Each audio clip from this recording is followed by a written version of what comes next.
하나님 말씀 레위기서 1장 1절부터 9절까지 레위기서 1장 1절부터 9절까지 한 목소리로 읽겠습니다. 구약성경 레위기 146쪽입니다. 제 성경 1장 1절부터 9절까지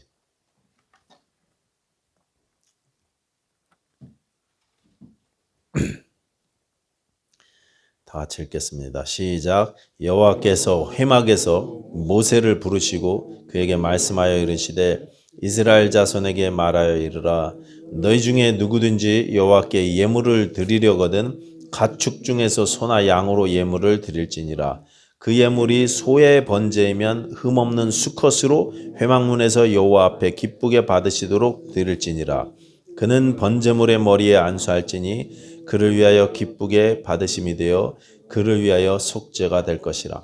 그는 여호와 앞에서 그 수송아지를 잡을 것이요 아론의 자손 제사장들은 그 피를 가져다가 회막 문 앞 제단 사방에 뿌릴 것이며 그는 또 그 번제물의 가죽을 벗기고 각을 뜰 것이요 제사장 아론의 자손들은 제단 위에 불을 붙이고 불 위에 나무를 버려놓고 아론의 자손 제사장들은 그 뜬 각과 머리와 기름을 제단 위에 불 위에 있는 나무 위에 버려놓을 것이며 그 내장과 정강이를 물로 씻을 것이요 제사장은 그 전부를 제단 위에서 불살라 번제를 드릴지니 이는 화제라 여호와께 향기로운 냄새니라. 아멘. 기도하겠습니다.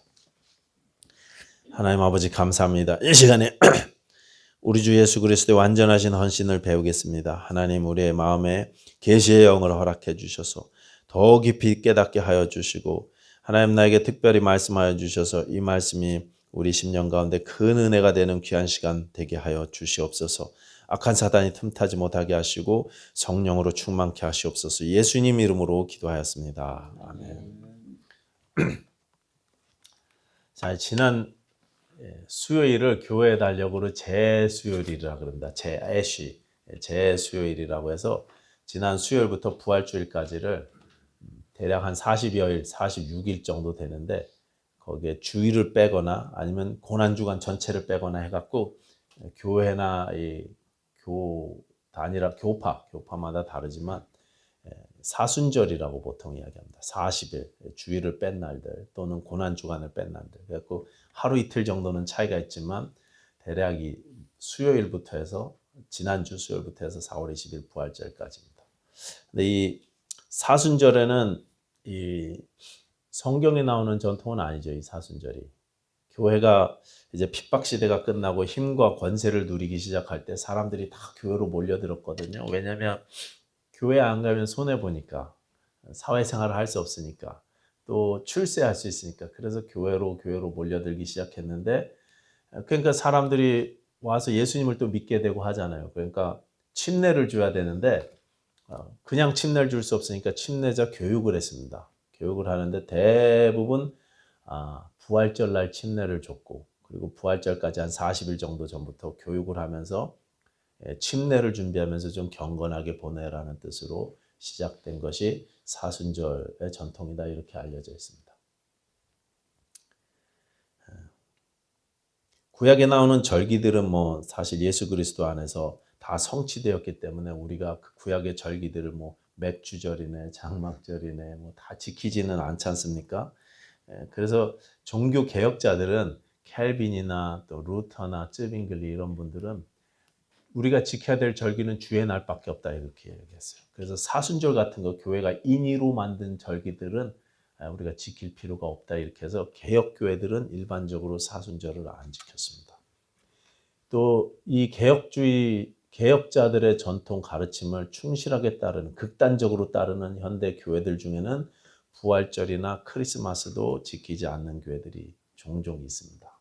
왜냐하면 이건 사람들이 정한 거지 성경의 전통이 아니다 이렇게 주장하는 거죠. 저는 개인적으로 사순절, 뭐 고난주간 이렇게 엄격하게 막 이렇게 금식을 하고 우리 몸을 이렇게 힘들게 하면서 보내는 것, 금욕 생활을 하면서 막 힘들게 지키는 것, 그럴 필요까지는 없다고 생각합니다. 그렇지만 부활주일까지 예수님의 고난을 생각하고 하나님의 은혜를 생각하면서 특별히 이 기간이 특별하니까 좀 경건하게 보내는 건 뭐 괜찮지 않겠나 이런 생각을 개인적으로 합니다. 공식적으로 사순절을 따르지는 않지만 교회력을 캐톨릭에서 시작된 이 교회력을 충실하게 따르지는 않지만 사순절 기간을 맞이해서 우리가 사실 1년 12달이 부활절이고 1년 12달이 그리스도인들에겐 고난주간인데 그런데 특별히 이 기간만이라도 우리가 성경을 좀 더 보고 기도도 좀 더 하고 좀 경건하게 지내는 것은 괜찮겠다 이런 생각을 합니다. 그런 의미에서 앞으로 한 달 반 정도 4월 20일까지 한 달 반 정도는 우리 주님의 고난에 대해서 한번 생각해보는 그런 시간을 그런 말씀들을 나눠보도록 하겠습니다. 오늘은 먼저 레위기에 나오는 번제에 대한 말씀을 한번 나누려고 하는데요. 그래서 레위기서 1장 1절부터 9절까지 읽었습니다. 레위기에 나오는 이 제사들은 그러니까 레위기는 구약의 제사에 대한 책이죠. 5가지 제사가 나옵니다. 번제, 소제, 화목제, 속제제, 속건제 이 5가지가 나오는데 이건 제사의 종류들입니다. 종류들이고 제사 드리는 방법에 따라서 또 4가지 방법이 나오죠. 그게 화제, 또 흔들어 드리는 요제, 들었다 내리는 거제, 그다음 제사 마지막에 포도주나 기름을 부으는 전제 이렇게 되어 있습니다. 4가지 제사 방법, 5가지 제사 종류 그리고 4가지 제사 방법이 나오는 책이 레위기 1장부터 7장까지가 그 내용이 나옵니다. 근데 1장부터 7장까지 쭉 읽어보면 1장부터 5장까지 5가지 제사 얘기를 하는데 6장, 7장에 다시 반복해요. 앞에 부분은 제물에 대해서 이야기를 하시고 뒤에 6장, 7장은 제사를 드리는 집행하는 제사장에 대해서 이야기를 하기 때문에 다시 반복하고 있습니다. 다시 말씀드리지만 제사 종류는 5가지고 제사 방법은 4가지입니다. 자, 이것을 염두에 두시고 이제 1장 1절, 레위기 1장 1절을 다 같이 한번 읽어보겠습니다. 성경 펴세요. 다 같이 읽겠습니다. 시작. 여호와께서 회막에서 모세를 부르시고 그에게 말씀하여 이르시되.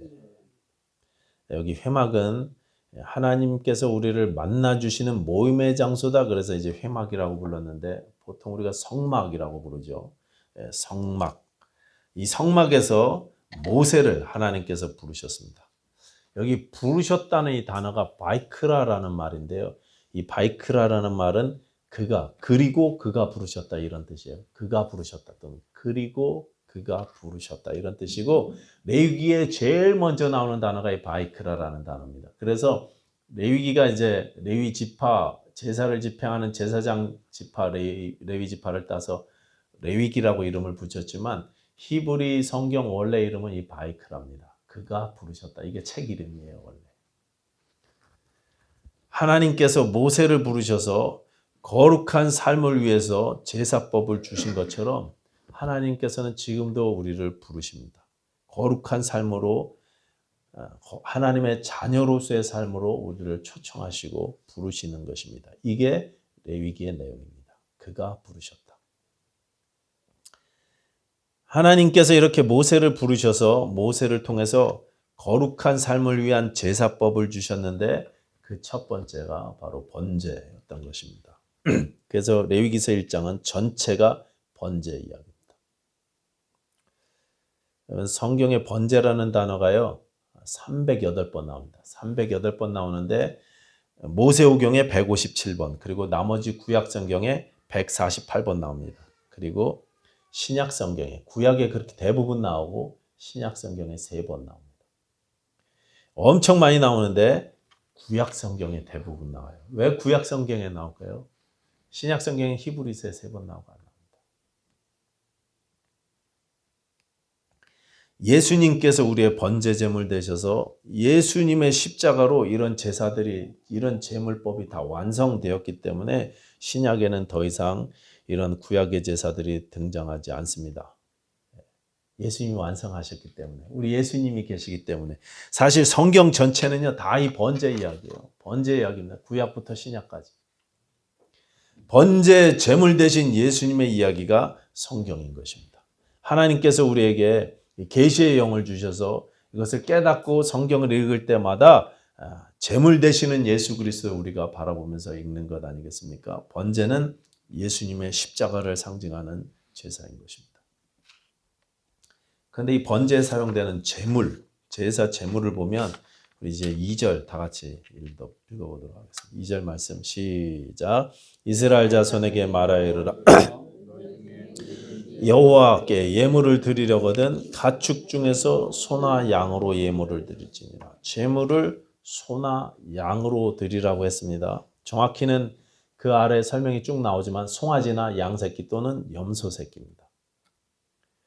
그런데 맨 마지막 14절에 가서 보시면 새 번제도 가능하다고 되어 있어요. 집비둘기나 산비둘기로도 가능하다 이렇게 말씀하셨습니다. 이것은 이제 그 사람의 재산 정도에 따라서 부유한 사람들은 형편이 되는 사람들은 소로 드리고 가난한 사람들은 그에 맞춰서 이렇게 제물을 드릴 수 있도록 하나님이 배려해 주신 것입니다.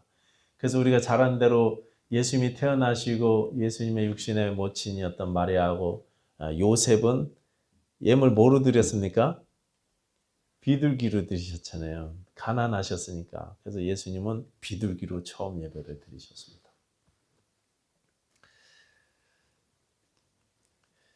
그런데 제물은 흠 없는 수컷이어야만 했습니다. 소든 양이든 비둘기든 흠이 없어야 됐어요.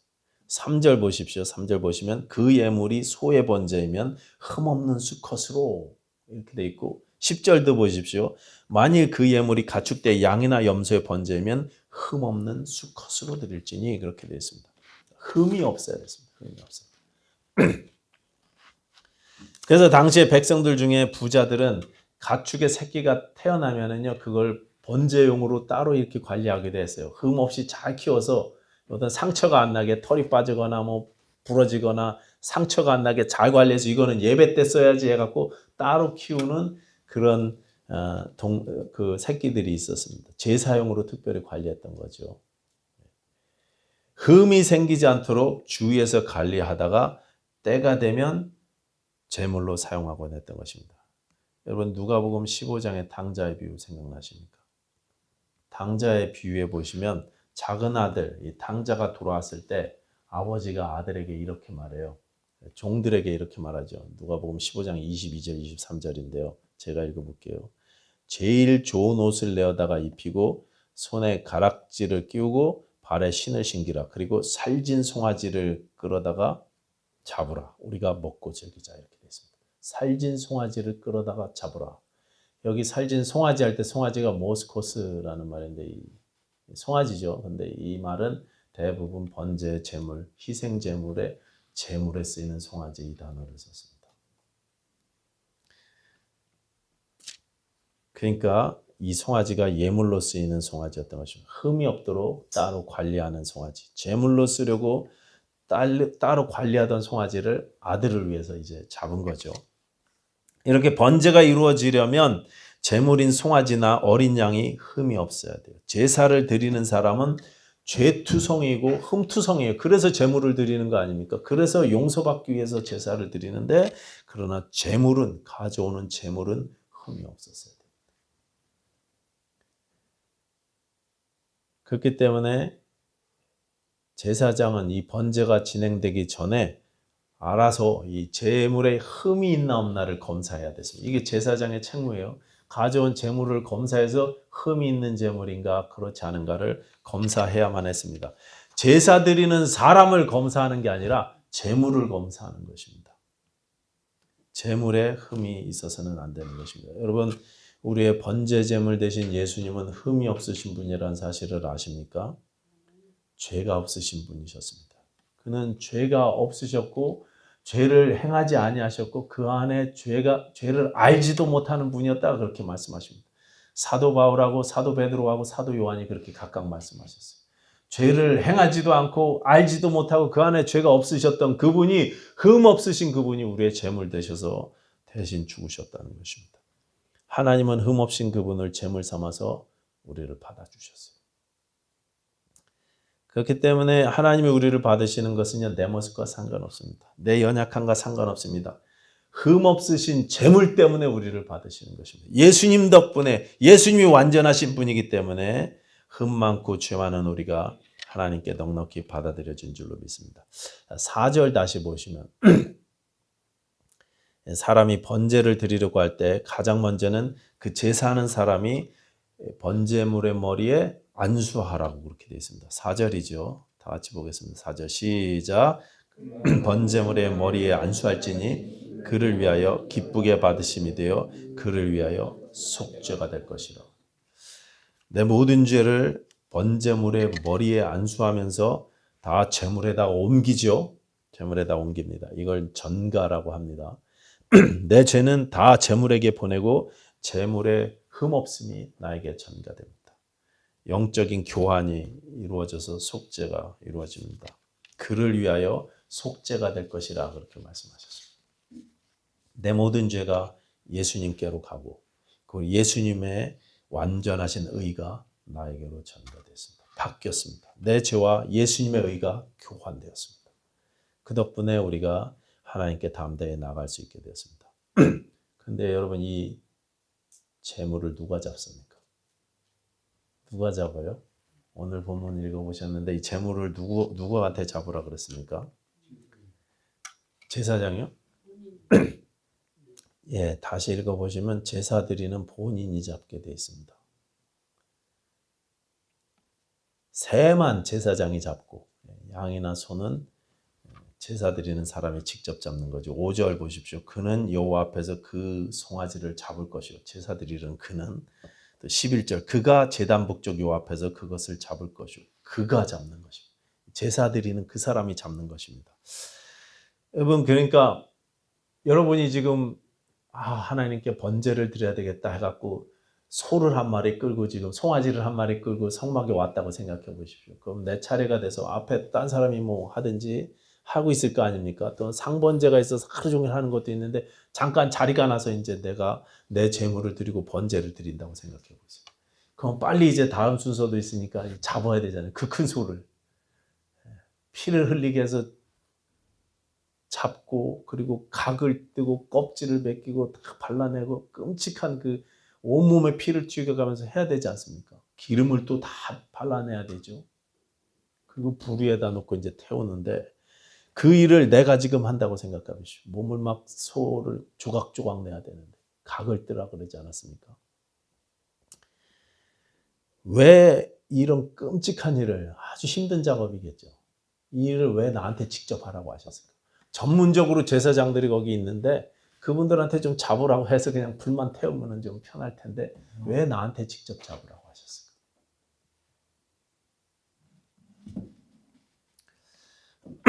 그러면 이 재물을 잡으면서 이 끔찍한 일을 하면서 그러면서 죄가 얼마나 심각한 것인지 죄가 얼마나 괴롭고 힘든 것인지 보라고 말씀하시는 것입니다.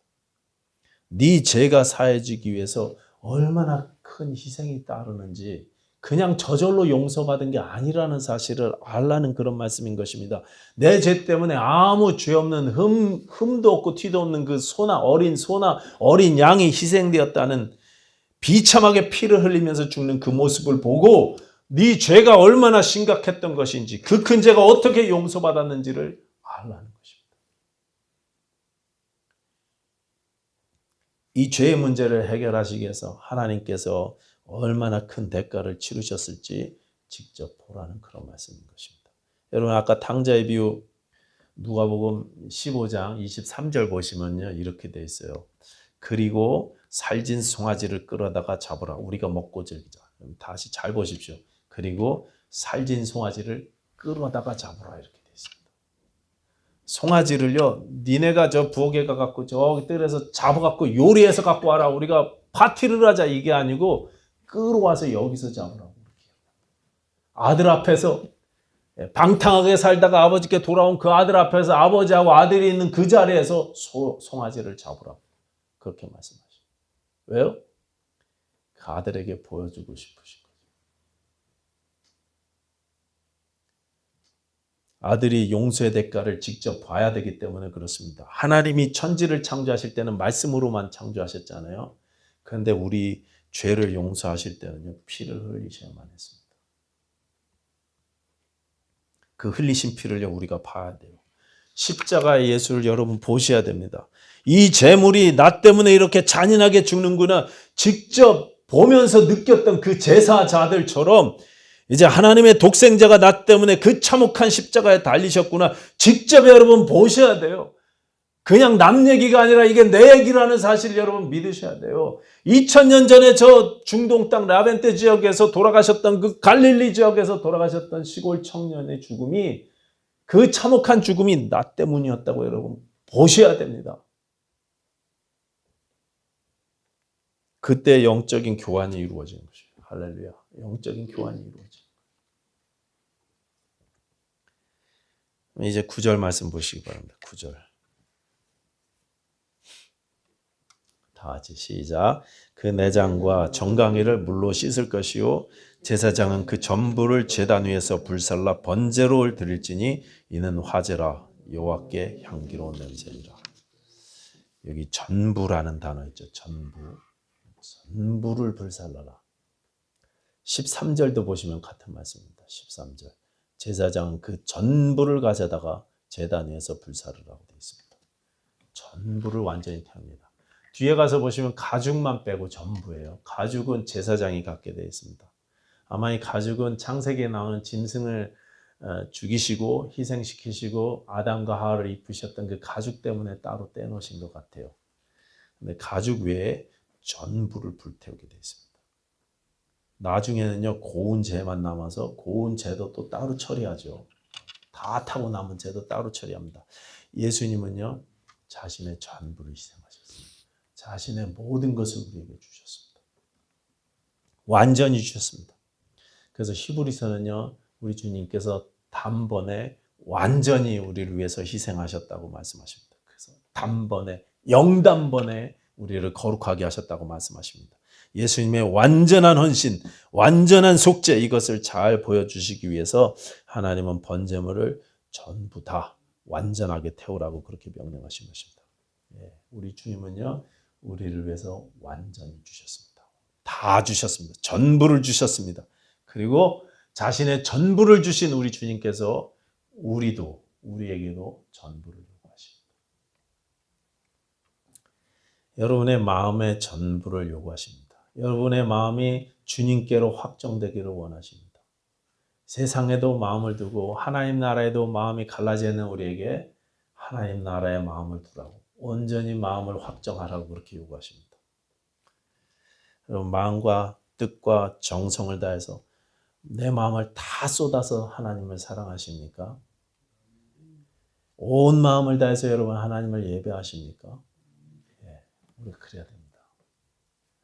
예배받기에 우리 온 마음을 다한 예배를 받기에 합당하신 분이 우리 주님이신 줄로 믿습니다.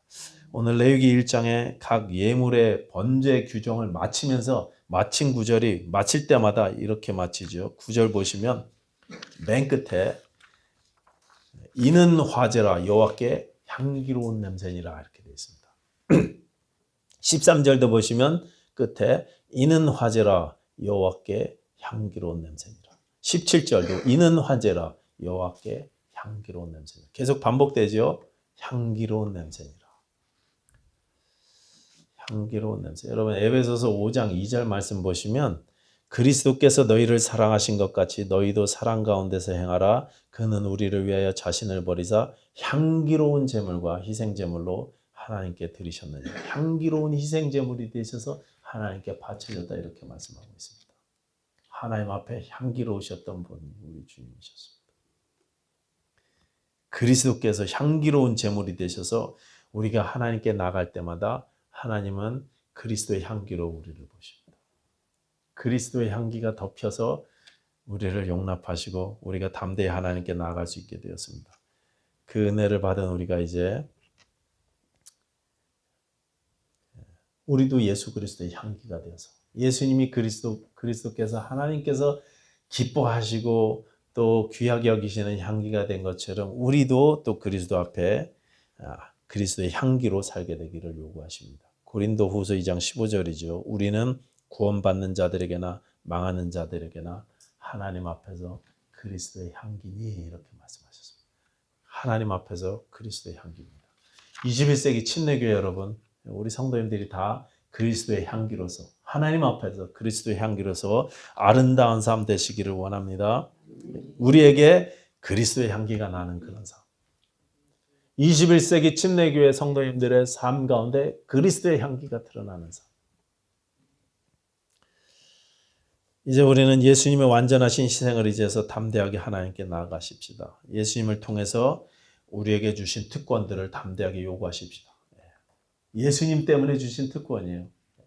이 특권은요, 변하거나 바라지 않습니다. 왜냐하면 우리 주님이 변하시지 않기 때문에 그렇습니다. 그리고 우리의 마음을, 우리의 삶을 전부 다 하나님께 바치되겠다고 그렇게 다짐하십시다. 세상으로 나눠져 있는 우리 마음들을 다 정리하고 하나님이 받으실 만한 그리스도의 향기가 되실 수 있는 저 여러분들 되시기 바랍니다. 시편 기자의 고백처럼 내가 찬양하겠습니다. 내 마음이 확정됐사오니 새벽을 깨우겠습니다. 이런 고백들이 우리 가운데 있었으면 좋겠습니다. 기도하겠습니다.